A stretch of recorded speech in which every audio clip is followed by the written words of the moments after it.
नमस्कार दोस्तों, मैं आराध्या शर्मा स्वागत करती हूँ आप सभी का आपके अपने YouTube चैनल प्रतिष्ठा एकेडमी 2.0 पर। चलिए तो भाई, आज का टॉपिक शुरू करने से पहले सभी से कह दूं कि जितने भी लोग क्लास को देख रहे हैं, सभी लोग अगर आपको क्लास अच्छी लगती है तो लाइक कर दीजिएगा, शेयर कर दीजिएगा। एंड अगर चैनल पर पहली बार आए हैं, नए हैं, तो चैनल को फटाफट से सब्सक्राइब कर लीजिए। बेल आइकन टच करना बिल्कुल भी ना भूलें, ठीक है, जिससे कि आगे की क्लासेस का नोटिफिकेशन आप तक पहुंचता रहे। ओके, चलिए तो शुरू करते हैं आज का अपना टॉपिक। देखिए, आज का जो हमारा टॉपिक है ये है शैव धर्म। क्या है?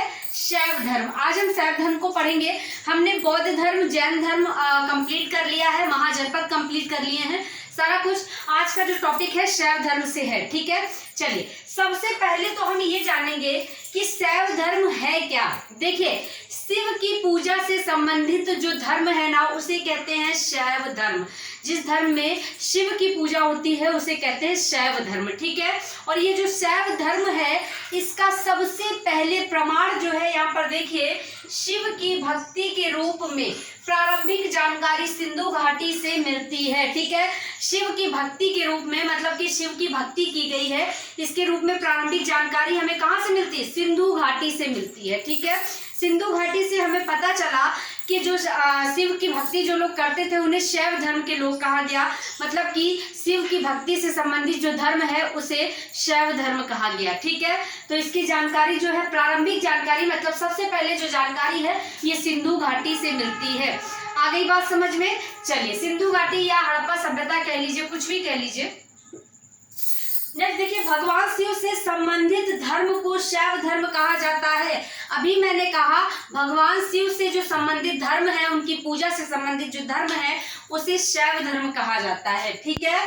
देखिए, जो शिव की पूजा करते थे उन्हें शैव धर्म के अनुयायी या शैव धर्म के लोगों के रूप में देखा गया, ठीक है, जो शिव की पूजा करते थे। इसी तरह जब आप वैष्णव धर्म पढ़ेंगे ना, तो वहां पर जानेंगे जो भगवान विष्णु की और कृष्ण की पूजा करते थे वो वैष्णव धर्म के अनुयायी या लोग कहे गए, ठीक है। चलिए, नेक्स्ट देखिएगा, शिव की प्राचीनतम मूर्ति गुड़ीमल्लम लिंग रेन गुहा से मिली है। तो यदि आपसे पूछा जाए कि शिव की प्राचीनतम जो मूर्ति गुड़ीमल्लम, ये कहाँ से मिली है? गुड़ीमल्लम लिंग, एक लिंग के बारे में अभी बताऊंगी, आखिरकार लिंग क्या है। लिंग जो है ये शिवलिंग, जिसे आप कहते हैं ना शिवलिंग, उसी का यहाँ पर अर्थ है। तो शिव की जो प्राचीनतम मूर्ति है वो लिंग के रूप में मिली है, लिंग के रूप में मिली है गुड़ीमल्लम, ठीक है। ये कहाँ से मिली? रेन गुहा से मिली है, ठीक है। आई बात समझ में? तो पेपर में ये क्वेश्चन देखने को मिल जाता है कि जो इनकी गुड़ीमल्लम लिंग जो मिली है, ये कहाँ से मिली है? तो ये रेन गुहा से मिली है, ठीक है, समझ गया। चलिए, नेक्स्ट देखिए, पाशुपत संप्रदाय शैवों का सबसे प्राचीनतम संप्रदाय है। देखिए, अगर आपसे पूछा जाए कि शैवों का सबसे प्राचीनतम संप्रदाय कौन सा है, तो आप बताएंगे पाशुपत संप्रदाय, ठीक है, क्योंकि पाशुपत संप्रदाय जो है ये शैवों का सबसे पुराना संप्रदाय है, ठीक है। देखिएगा, इसके संस्थापक लकुलिस थे। कौन थे? लकुलिस। लकुलिस या इन्हीं को कहीं कहीं नकुलिस भी लिखा होता है। देखिए, ऐसे नीचे चाहे तो लिख लीजिएगा नकुलिस, ठीक है। वैसे तो लकुलिस है, लेकिन कहीं कहीं लिखा मिल जाता है नकुलिस, ठीक है। ये नकुलिस जो थे ना, ये पाशुपत संप्रदाय के संस्थापक थे और इन्हें शिव के 18 अवतारों में से एक माना गया है। किसे? लकुलिस को, ठीक है। आ गई बात समझ में? चलिए, नेक्स्ट देखते हैं, इस संप्रदाय के अनुयायियों को पंचार्थिक कहा गया है, ठीक है। इस संप्रदाय के, पाशुपत संप्रदाय के अनुयायियों को क्या कहा जाता है? तो पाशुपत संप्रदाय के अनुयायियों को पंचार्थिक कहा गया है, ठीक है। क्या कहा गया है? पंचार्थिक, ठीक है। चलिए, नेक्स्ट देखते हैं, इस संप्रदाय के 3 अंग हैं। कौन कौन से अंग हैं भाई? देख लीजिए। देखिए, पति मतलब स्वामी, पशु मतलब आत्मा, और पास मतलब बंधन, ठीक है। तो पाशुपत संप्रदाय के कितने अंग हैं? 3 अंग हैं। कौन कौन से?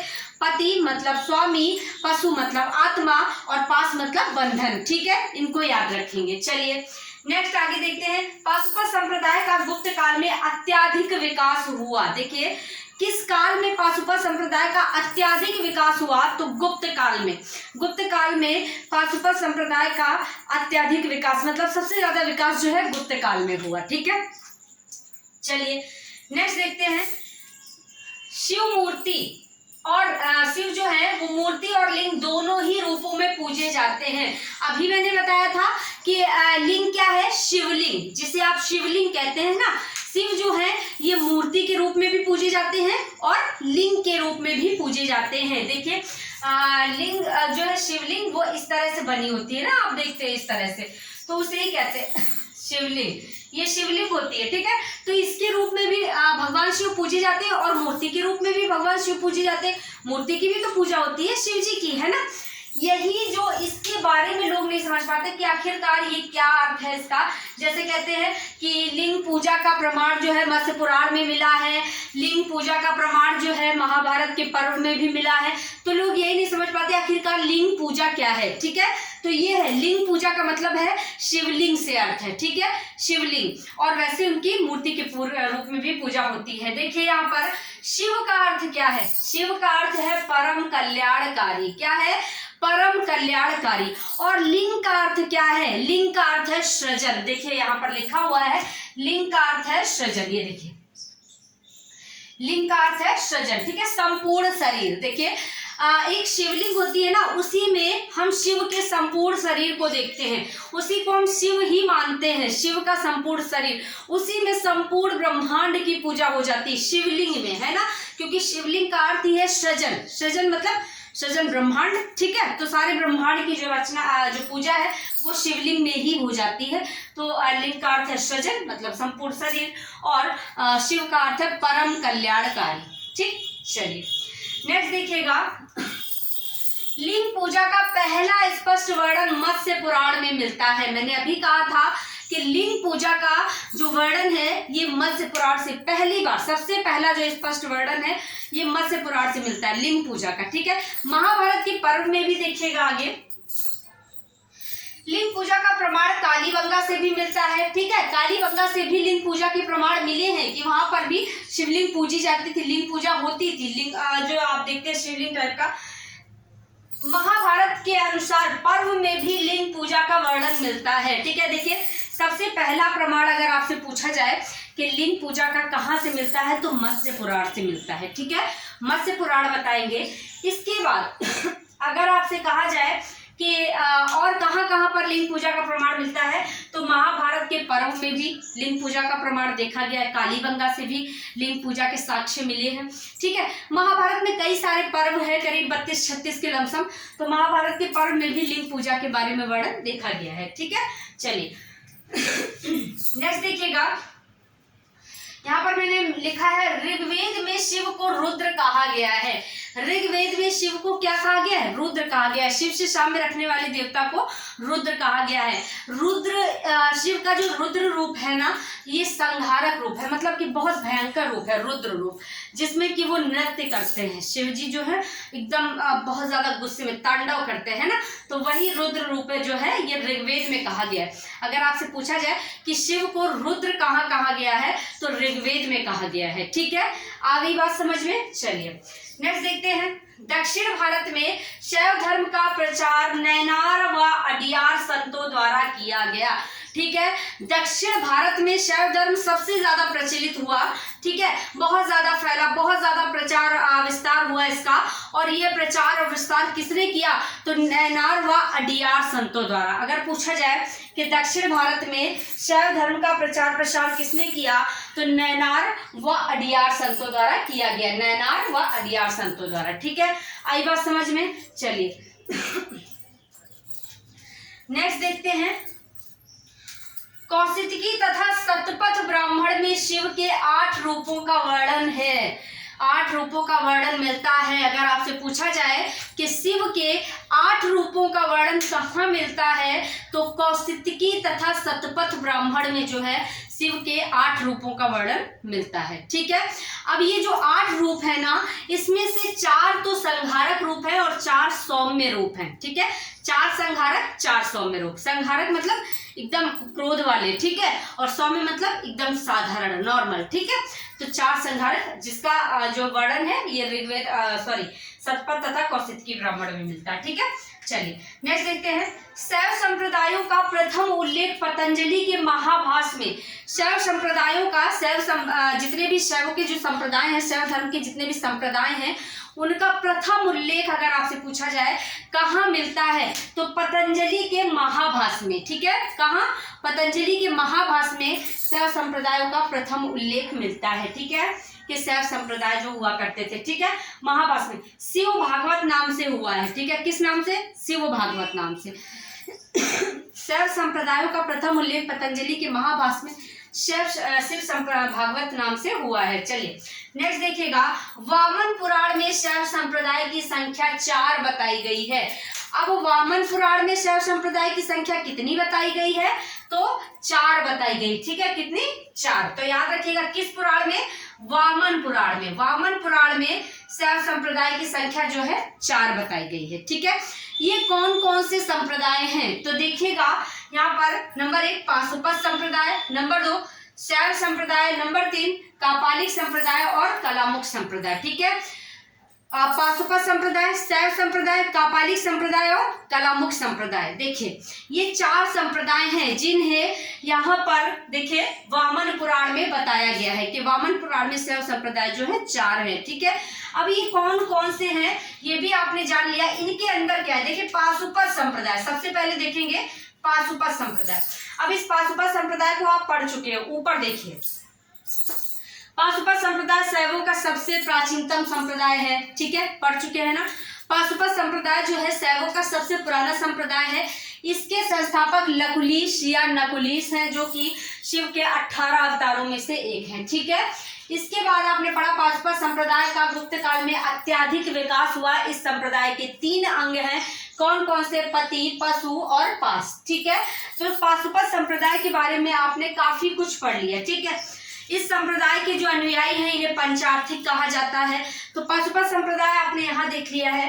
नेक्स्ट आप यहाँ देखिए शैव संप्रदाय, नीचे देखिए शैव संप्रदाय जिसे लिंगायत संप्रदाय भी कहा जाता है। लिंगायत संप्रदाय, अब लिंगायत संप्रदाय जो है ना ये दक्षिण भारत कर्नाटक में इसका विस्तार हुआ। लिंगायत संप्रदाय का विस्तार जो है दक्षिण भारत कर्नाटक में इस धर्म का विस्तार हुआ। देखिए लिखा हुआ है।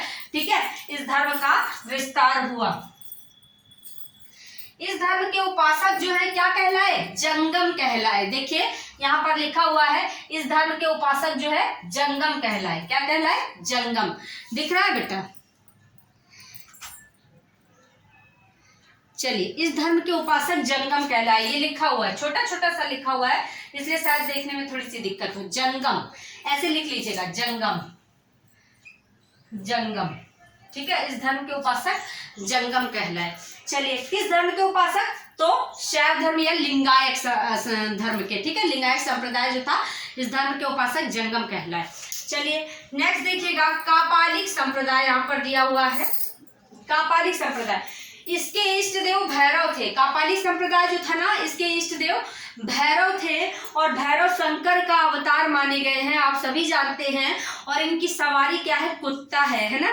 तो देखिएगा मैंने यहाँ पर लिखा है इसके इष्ट देव भैरव थे जो कि शंकर के अवतार माने गए हैं। ठीक है, सवारी कुत्ता।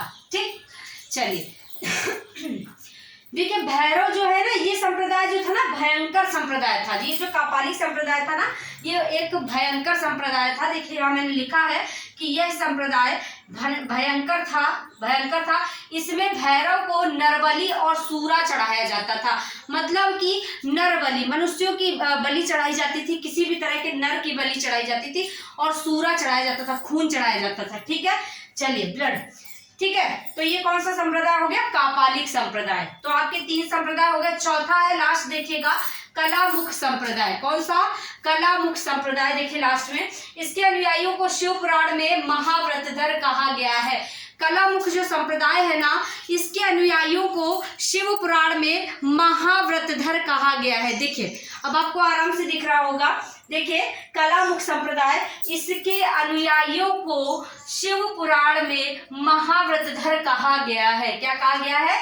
महाव्रतधर। ठीक है, ये देखिए लिखा हुआ। ठीक है, इस संप्रदाय के लोग नर कपाल में भोजन तथा जलपान करते थे। नर कपाल में देखते हैं ना आप लोग कि जो मनुष्य की खोपड़ी टाइप का होता है ना, खोपड़ी होती है हड्डी का, तो उसमें ही इस संप्रदाय के जो लोग होते थे वो नर कपाल, सर का जो कपाल होता है उसे कपाल कहते हैं, उसमें ही भोजन करते थे, उसमें ही जलपान करते थे और अपने शरीर पर भस्म लगाया करते थे। ठीक है, देखिए यहाँ लिखा है कि शरीर पर भस्म लगाते थे, भस्म लगाते थे। ठीक है, तो चलिए भाई, ये आपने आज शैव धर्म को अच्छे से समझ लिया है, मेरे ख्याल से समझ आ गया होगा। सामने लिखा भी है, आप चाहें तो स्क्रीनशॉट भी ले सकते हैं, नोट भी कर सकते हैं, सारा कुछ आपके सामने है। ठीक है, तो शिव की पूजा से जो संबंधित धर्म है वो आप समझ गए हैं कि शैव धर्म है, और इस शैव धर्म के कौन कौन से संप्रदाय हैं जो प्रमुख है, एंड यहाँ पर किस संप्रदाय में किसे क्या कहा गया है, कौन कौन से अंग है। शिव पूजा, लिंग पूजा का सबसे पहले प्रमाण कहाँ से मिलता है, शिव पूजा का प्रमाण कहाँ से मिलता है, सारा कुछ आपने जान लिया है। ठीक है, तो आज का टॉपिक यहीं पर कंप्लीट होता है, फिर मिलेंगे अगली क्लास में। तब तक के लिए सभी लोग क्लास को लाइक कीजिए, शेयर कीजिए एंड चैनल को सब्सक्राइब करना बिल्कुल भी ना भूलें।